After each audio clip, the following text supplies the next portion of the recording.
Method of expressing concentration of solution.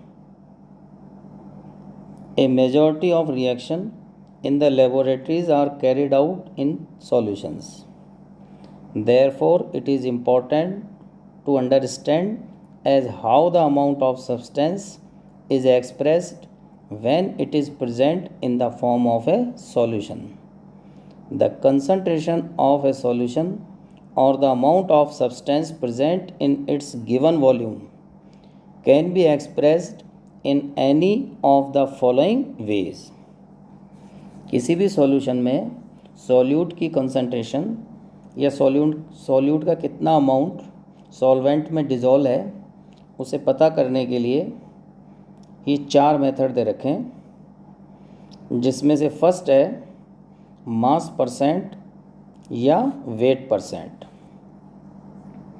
Second molarity, third molality and fourth is mole fraction. Now first is mass percentage.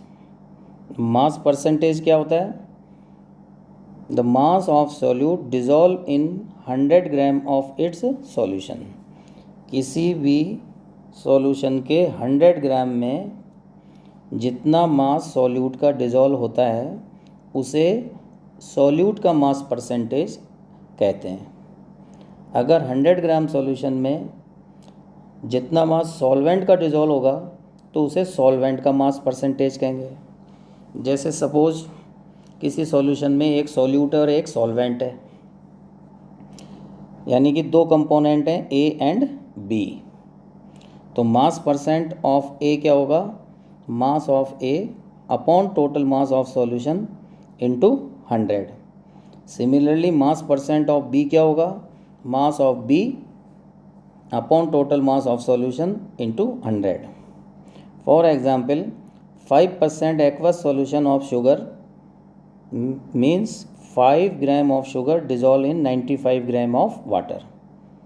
देखो total weight कितना हो गया sugar का? 5 ग्राम और water 95, तो कितना हो गया? 100 ग्राम. तो मास परसेंटेज में ये ध्यान रखना है कि total mass of solution should be 100 gram.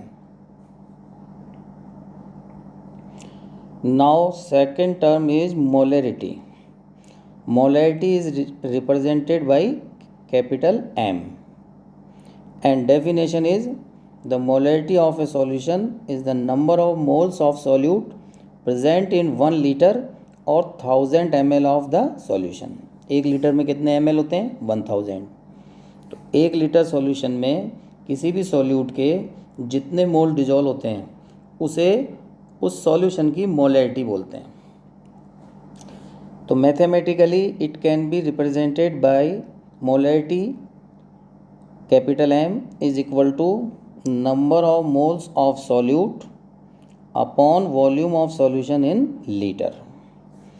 Total volume जो भी है उससे आप डिवाइड कर दो, लीटर में है उससे डिवाइड कर दो तो क्या आ जाएगी? मोलैरिटी आ जाएगी.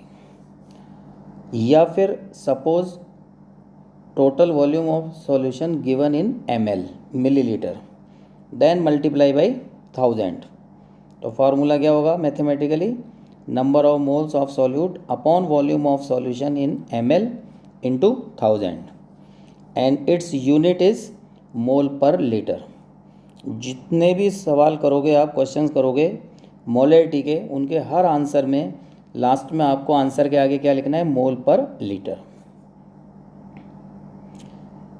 Next term is molality. Molality small m से रिप्रेजेंट करते हैं और डेफिनेशन है the molality is the number of moles of solute present in 1 kg और 1000 ग्राम ऑफ सॉल्वेंट. देखो दोनों डेफिनेशन में डिफरेंस समझ लो.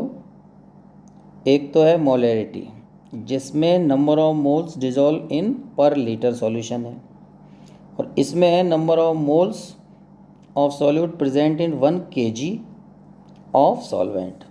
वहाँ तो सॉल्यूशन का वॉल्यूम लीटर में लिखना है और यहाँ पर केवल सॉल्वेंट का मास आएगा. किसमें? kg या फिर 1000 ग्राम, एक ही बात है.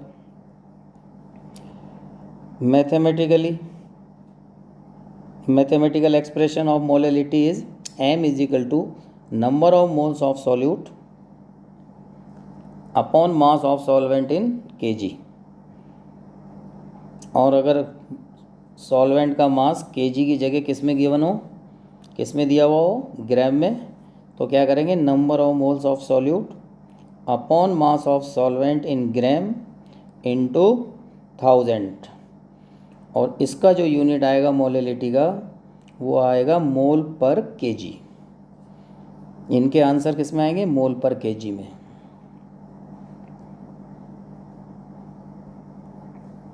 Fourth term is mole fraction.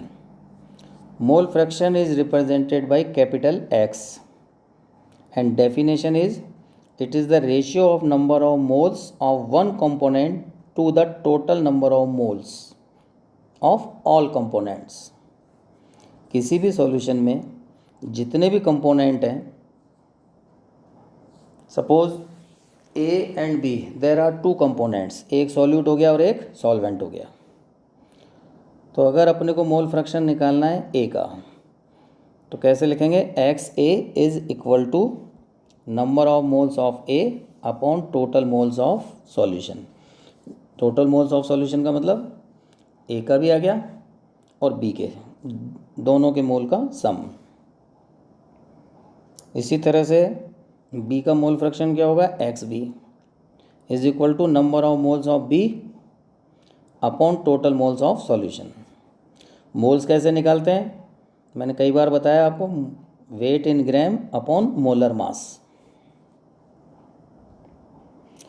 अब यहाँ ध्यान देने वाली बात यह है कि total mole fraction is always equal to 1।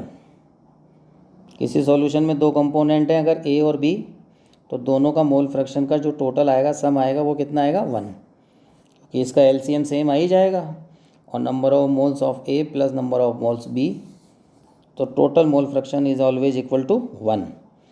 इससे ये फ़ायदा है कि अगर अपने को एक का मोल फ्रैक्शन पता है तो दूसरे का 1 माइनस करके 1 पता कर सकते हैं।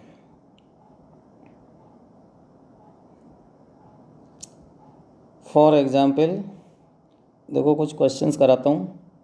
Example 1, calculate the molarity of a solution containing 0.5 gram of NaOH dissolved in 500 centimetre cube. Centimetre cube का मतलब millilitre, 1 ml is equal to 1 centimetre cube होता है। अब इसको कैसे करेंगे, अपने को मोलैरिटी निकालनी है सॉल्यूशन की, जिसके 500 ml में 0.5 ग्राम NaOH सोडियम हाइड्रोक्साइड डिज़ोल्व है।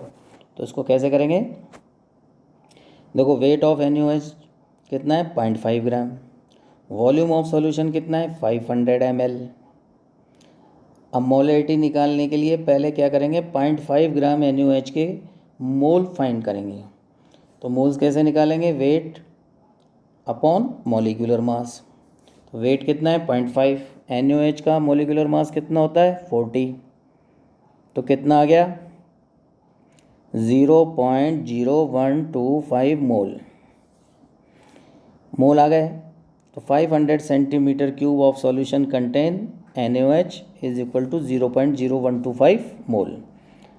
अब फॉर्मूला क्या था अपने पास, molarity is equal to number of moles of solute, कितना हो गया 0.125 upon volume of solution in ml, कितना है 500 मल्टीप्लाई बाई 1000। तो सॉल्व करेंगे तो आंसर कितना आएगा, 0.025 मोल पर लीटर। इसी तरह से एक और क्वेश्चन करते हैं, calculate the molarity of A solution containing 9.8 gram of H2SO4 in 250 ml of the solution. Centimetre cube का मतलब वही ml, 250 ml में 9.8 ग्राम H2SO4 डिज़ोल्व है, तो उसकी मोलैरिटी क्या होगी ये पता करना है। तो वही मास ऑफ H2SO4 कितना हो गया, 9.8, volume of solution 250 ml, molar mass कितना होता है H2SO4 का, 98, तो number of moles of H2SO4, mass in gram upon molecular mass 9.8 upon 98 is equal to 0.1। तो आंसर क्या आएगा 0.1 इंटू 1000। मोलरिटी का फार्मूला क्या है मोल, तो 0.1 upon volume in ml 250 into 1000 is equal to 0.4 mole per litre. ये चारों definition लिखनी है, इन्हें याद रखनी है और इनके मैथमेटिकल एक्सप्रेशन ध्यान रखने हैं। Some more numerical problems will be discussed in next class। Next class में इसके और भी क्वेश्चंस अपन करेंगे। थैंक्स।